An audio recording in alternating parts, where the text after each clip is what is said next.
Pak, Pak, kula nyuwun pirsa, punapa ta maknanipun tradisi selamatan wonten ing budaya Jawa?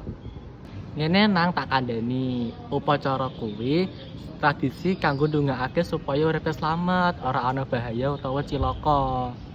Oh, nggih, Pak. Menawi tumpeng dipun ginakaken ing slametan punika. Punapa tumpeng iku kagungan makna khusus, Pak? Iya, tumpeng iki kaya gunung, gunung dilambangke panggonan suci. Puncake biasane diwenehke marang sing wong dihormati. Lajeng punapa ta Pak maknanipun sak piring tumpeng ingkang wonten kados urap, tigan, saha rempeyek, Pak? Panganan kuwi ora mung panganan le. Urap maknane urip, kudu rukun. Ndok kuwi simbole niat apik saka jero ati. Pak, menawi bancaan kalih slametan punapa bedane nggih, Pak?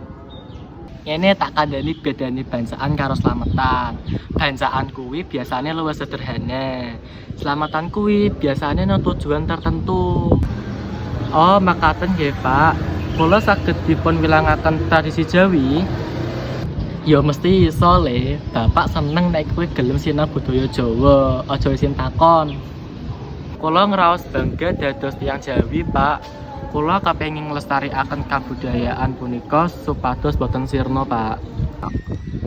Ngono kuwi apik le. Wong Jawa kudu ngerti asal usule lan nguri-nguri budaya dhewe. Nggih, Pak, leres. Kula ngraos bangga dados tiyang Jawi. Ya kudu kuwi bentuk rasa syukur lan ngajeni tradisi leluhur. Sing sregep sinau ya le. Wong sing ngerti jati dirine dhewe kuwi luwih siap ngadepi urip. Matur nuwun sanget nggih, Pak. Bapak sampun maringi kula ilmu ingkang migunani kagem kula.